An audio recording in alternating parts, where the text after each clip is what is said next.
எல்லாவற்றையும் ஆண்டவர் பயன்படுத்தும் அப்பா. ஆண்டவரே, இன்னும் அப்பா என்னென்ன தேவைகளோடு, மறைவான வியாதிகளோடு, மறைவான விண்ணப்பங்களோடு ஆண்டவரே உள்ளத்தை உடைய சமூகத்தில் உடைத்து ஊற்றி கொண்டிருக்கிற ஒவ்வொரு பிள்ளைகளுடைய விண்ணப்பங்களும் உடைய சமூகத்தில் கடந்து வரட்டும். ஆண்டவரே, உமக்கு ஸ்தோத்திரம். கர்த்தர் பெரிய காரியங்களை செய்வீராக. மகிழ்ச்சியோடு இந்த இடத்தை விட்டு கடந்து செல்ல நீர் உதவி செய்யும். சகல நன்மைகளால் நிரப்பும். சகல துதி, கன, மகிமை எல்லாமே நாங்கள் உமக்கே செலுத்துகிறோம். இயேசுவின் மூலம் பிதாவே. ஆமேன், ஆமேன், ஆமேன். அல்லேலூயா, அல்லேலூயா, அல்லேலூயா.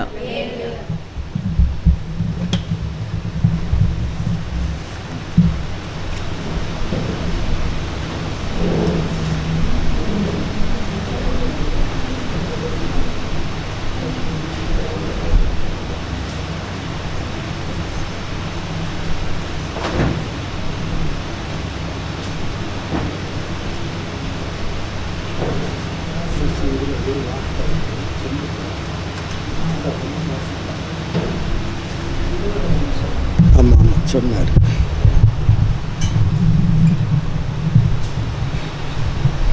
ஹல்லேலூயா, ஹல்லேலூயா,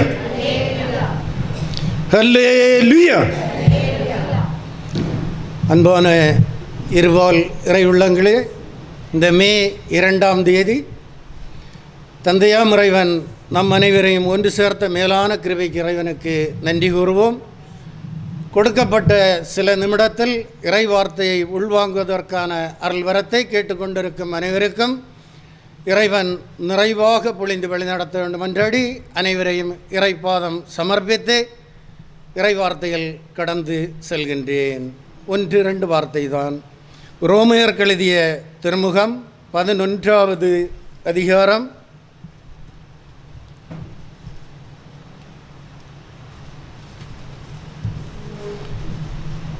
17-18 ஆகிய இறை வார்த்தைகள்.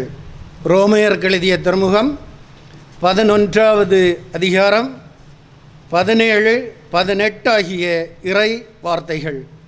சில கிளைகள் முறித்து போடப்பட்டிருக்க காட்டொலிவ மரமாகிய நீ அவைகள் இருந்த இடத்தில் ஒட்ட வைக்கப்பட்டு ஒலிவ மரத்தின் வேருக்கும் சாரத்துக்கும் உடன் பங்காளியாய் இருந்தாயானால் நீ அந்த கிளைகளுக்கு விரோதமாய் பெருமை பாராட்டாதே. பெருமை பாராட்டுவாய் ஆனால் நீ வேரை சுமக்காமல் வேர் உன்னை சுமக்கிறது என்று நினைத்துக்கொள். ஹல்லேலூயா, ஹல்லேலூயா. அன்பானவர்களே, நாம் கேட்கப்பட்ட இறை வார்த்தையை சிறிது நேரம் தியானிப்போம். அனைவரும் பொருத்தனை என்று கேள்விப்பட்டு கொண்டிருக்கின்றோம், நிறைவேற்றுகின்றோம். அதன் வழியாக தந்தையாம் இறைவன் ஆவியானவர் நம் ஒவ்வொருவர் மீதும் பொழியப்பட்ட கிருபையை உணர்ந்து அறிந்து அனுபவித்து பல ஆயிரம் மக்கள் சாட்சி சொல்லிக் கொண்டிருக்கின்றார்கள். அதன் நிகழ்வை இந்த வார்த்தை வழியாக கடந்து செல்வோம்.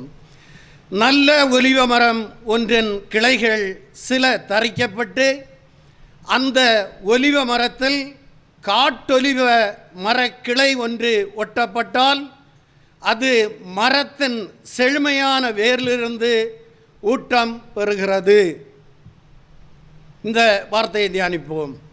நல்ல ஒலிவ மரம் ஒன்றின் கிளை சில தரிக்கப்பட்டு அந்த ஒலிவ மரத்தில் காட்டொலிவ மர கிளை ஒன்று ஒட்டப்பட்டால் அது மரத்தின் செழுமையான வேரிலிருந்து ஊட்டம் பெறுகிறது. அன்பான இறை குலங்களே, இது நாம் அனைவரும் தான். இந்த காட்டொலிவ மரமாகிய இயேசு கிறிஸ்துவை விட்டு வெளியே இருந்த நம் ஒவ்வொருவரையும் இறைவன் உள் அழைத்திருக்கின்றார். அந்த நிகழ்வு தான் இந்த இறை வார்த்தை. உண்மையான மனித அந்த சீடத்துவமானது யூதகுலத்திடம் இருந்தது.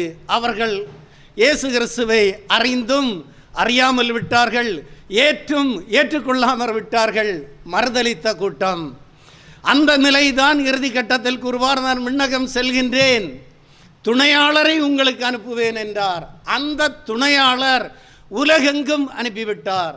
அதிலிருந்து சில கிருபையை பெற்ற மக்கள் தான் இங்கு இந்த சாட்சிகளை கூறிக்கொண்டே இருக்கின்றார்கள். அதுதான் இந்த வார்த்தையின் உண்மையும் வெளிப்பாடுகளும். காட்டொலிவ மரமாகிய நாம் எதில் ஒட்டப்பட்டோம் என்றால், மண்ணக நிகழ்வுக்கு வருகின்றேன். இங்கு ஒட்டப்பட்ட மரங்கள், குளுத்துறையில் ஏகப்பட்ட மரங்கள் இருக்கின்றது. அதை ஒட்டு போட யார் அதன் பயிற்சி பெற்றார்களோ, யாரால் முடியுமோ அவர்கள் ஒட்டினால்தான் அது சரியாக ஒட்டப்படும், அது செழுமையாக வளரும்.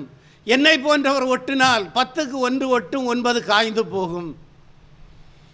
விண்ணக தந்தையின் கிருபையும் அதேதான். யாருக்கு எந்த வரத்தை கொடுத்திருக்கின்றாரோ அவரால் தான் அது ஒட்ட முடியுமே தவிர அனைவரிடமும் அது சென்று சேர்ந்தால் ஒட்டு படவே படாது. ஹல்லேலூயா, ஹல்லேலூயா. அந்த வரத்தை பெற்றுக்கொள்வது மட்டுமல்ல, அது 99 அல்ல 100க்கு 100 சரியாக அதை பயன்படுத்துவர்களிடம் தான் அது நிலை நிற்கும். 10 நபரை இயேசு கிறிஸ்துவோடு ஒட்ட வைத்தாலும் 10க்கு 10 அது செழுமையாக வளரும். அதுதான் இறை வார்த்தை.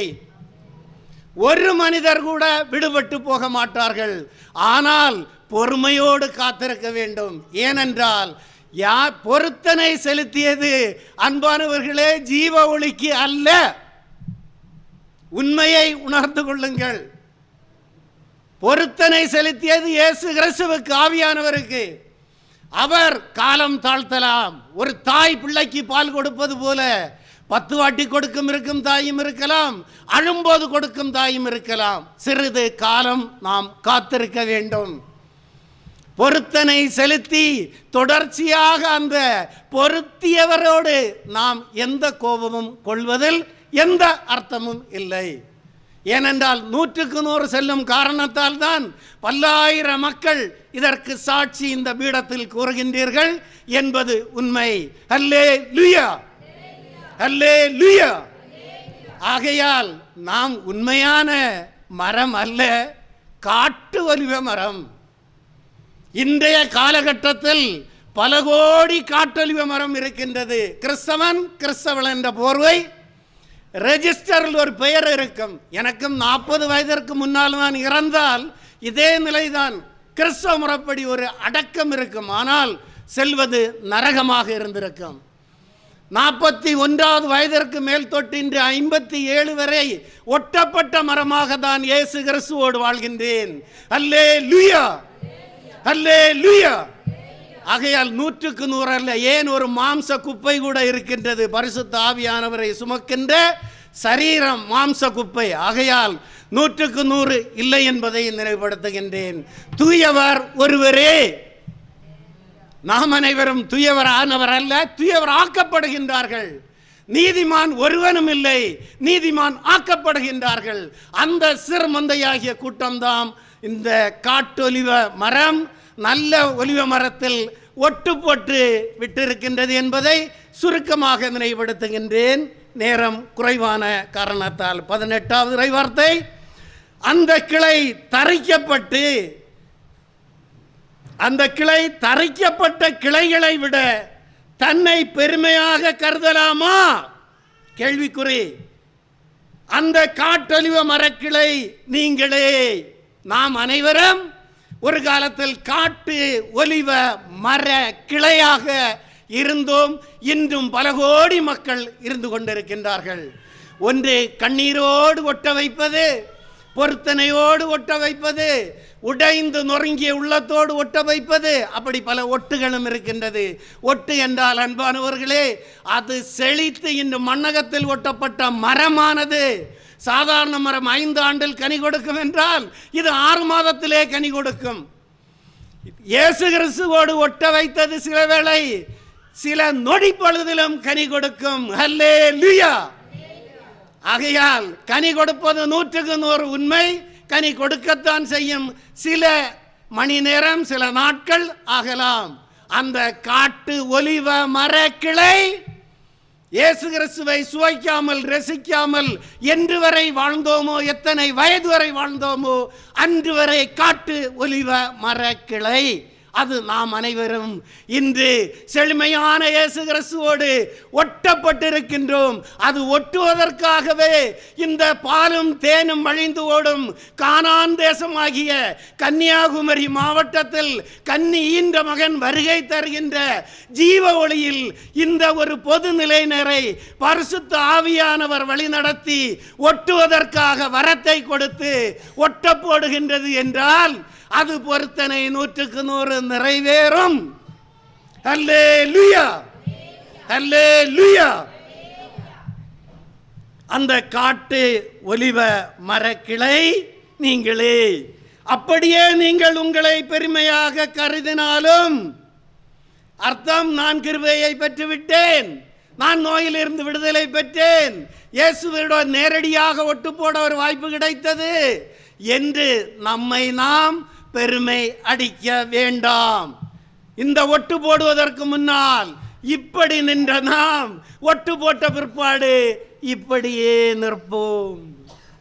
ஒட்டு போட்டதன் அடையாளம் அதுதான். நான் என்ற நெஞ்சம் இருந்தது, நான் என்று தாழ்கின்றேன். அதுதான் ஒட்டு போட்ட நிலை.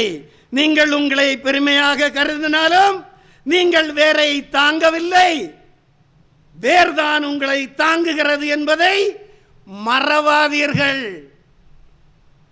இது பெற்ற தாயின் திறமையோ பெற்ற தந்தையின் திறமையோ இந்த மண்ணகத்தில் நம்மை வளர்த்தினவர்களின் திறமையோ அல்ல. அன்பானவர்களே, ஒட்டு போட்டது ஏதோ முன்குறித்த தீர்மானப்படி இயேசு கிறிஸ்து ஒரு திட்டம் வைத்திருக்கின்றார். ஆகையால் இந்த யாருக்கும் தேவையில்லை என்று ஒதுக்கி போட்டிருந்த காட்டு ஒலிவ மரமாகிய நம்மை எங்கிருந்தோ மூலை முடுக்குகளில் இருந்து அழைத்து வந்து இந்த ஜீவ ஒளியில் அந்த தீர்க்க தரிசி வழியாக ஒட்டப்பட்டிருக்கின்றோம். இதுதான் உண்மை. அல்லேலூயா, அல்லேலூயா. வேறாகிய இயேசு கிறிஸ்து, கிளைகளாகிய நாம். அன்பு இறை உள்ளங்களே, கிளை விடுவது அல்ல, பூக்குவது அல்ல, காய்ப்பது அல்ல, கனி கொடுக்கும் வரை அந்த கிளையோடு நாம் நிற்கின்றோம் என்றால் கிளை செழிப்பாக இருக்க வேண்டும். அந்த கிளையில் செழிப்பான பூக்கள் வர வேண்டும்.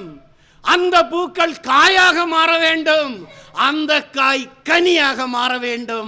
அது பிறருக்கு சுவையாக மாற வேண்டும். அதற்காகத்தான் இந்த கடை முனையில் இந்த மலையடிவாரத்தில் பரமதந்தை கொண்டு அமைத்திருக்கின்ற ஜீவ ஒளி தீர்க்க தரிசி வழியாக ஒட்டப்படுகின்ற ஒட்டே. அல்லேலூயா. உண்மையை உணர்ந்து கொள்ளுங்கள். நீங்கள் என்னிடம் ஒட்ட போட்டு சொன்னால் அது காய்ந்து போகும். இறை முத்து 100% சரியாக பறை சாற்றப்படுகின்றது. ஆனால் அன்பானவர்களே, ஒட்டு போடுவதற்கும் ஒவ்வொரு வரங்கள் ஒவ்வொருடம் ஒப்படைக்கப்படுகின்றது. அது 5 தாலந்தாக இருக்கலாம், 3ஆக இருக்கலாம், 2ஆக இருக்கலாம், 1ஆக இருக்கலாம்.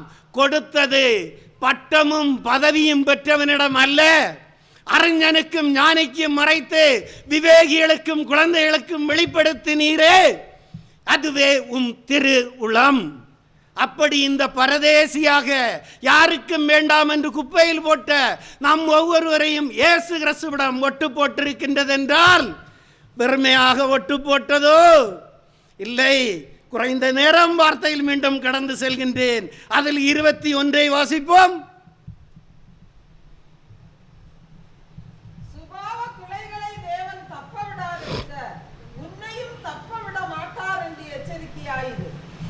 ஏனெனில் இயற்கையாய் வளர்ந்த கிளைகளையே கடவுள் வெட்டாமல் விடவில்லை என்றால் ஒட்டப்பட்ட கிளையாகிய உங்களை தண்டிக்காமல் விடுவாரா? அல்லேலூயா. அதைத்தான் மரத்தை வைத்து எடுத்தேன். மரம் செழிப்பல்ல, செழிப்பாயிருந்த அத்தி மரத்தை தேடி வந்தார். பசியாக இருக்கின்றது. எந்த பசி? அந்த ஜீவன் அந்த வெள்ளையும் போட்டு அழகாக தெரிகின்ற அந்த மரத்திலிருந்து கனி கிடைக்குமா என்று பார்த்தால் கனி இல்லை. நொடி பொழுதில் அதை சவித்தார். அது காய்ந்து போனது. அவன் அழிந்து போவானான், அவன் இறந்து போனான், அவன் நரகத்தில் சென்றான். அது அல்ல. ஆகையால் தான் செழிப்பை இறுதி வரை கனி கொடுக்க வேண்டும், அந்த கனி பிறருக்கு பயன்பட வேண்டும் என்று கூறியது. சுருக்கமான பகுதியில் தான் கடந்து செல்கின்றேன். ஆகையால் ஒட்டப்பட்டேன். இது யாரின் திறமையும் அல்ல, முன்குறித்த திட்டம். இந்த ஜீவன் நரகத்திற்கு போகக்கூடாது, இந்த ஜீவன் சொர்க்கத்துக்கு என்னை போற்றி புகழ சுதிக்க விண்ணகத்தில் வந்து சேர வேண்டும் என்று நம் ஒவ்வொருவரையும் ஒட்டு போட்டிருக்கின்றார். ஆகையால் ஏனெனில் இயற்கையாய் வளர்ந்த கிளைகளையே கடவுள் வெட்டாமல் விடவில்லை என்றால் ஒட்டப்பட்ட கிளையாகிய உங்களை தண்டிக்காமல் விடுவாரா? கேள்விக்குறி வைக்கின்றேன். அடுத்து 22.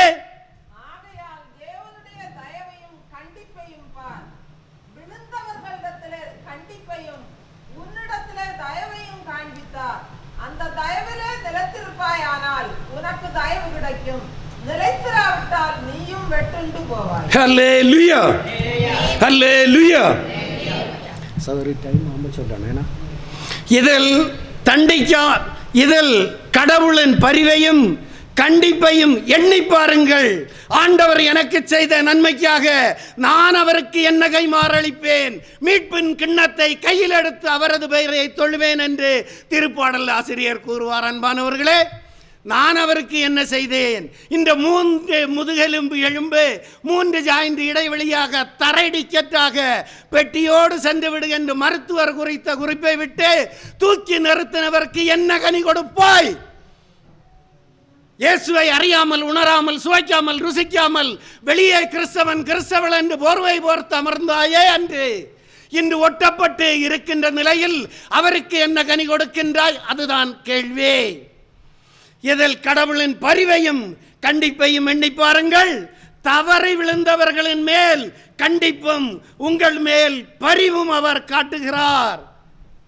பேரிரக்கம் கொண்ட தந்தை கொடுத்த இரக்கம். நீங்கள் அவருடைய பரிவை பெறுபவர்களாக வாழாவிட்டால் நீங்களும் தரிக்கப்படுவீர்கள். ஹல்லேலூயா. இதை வெளிப்படுத்தல் வரும்போது அங்கு கூறுவார், ஜீவ புஸ்தகத்தில் பெயர் எழுதப்படுவதும் வெட்டப்படுவதும். என்னிடம் அவர் கனியை கொடுத்தார் என்றால் நான் அவருக்கு கனியை கொடுக்க வேண்டும். அன்பானவர்களே, என்னை எதற்காக நியமித்தாரோ இந்த மண்டபத்தில், எந்த வரத்தை என்னிடம் கொடுத்தாரோ அந்த வரம் வழியாக இங்கு 10 நபரை அழைத்து வர வேண்டும் என்றால் 10 நபரை அழைத்து வர வேண்டும்.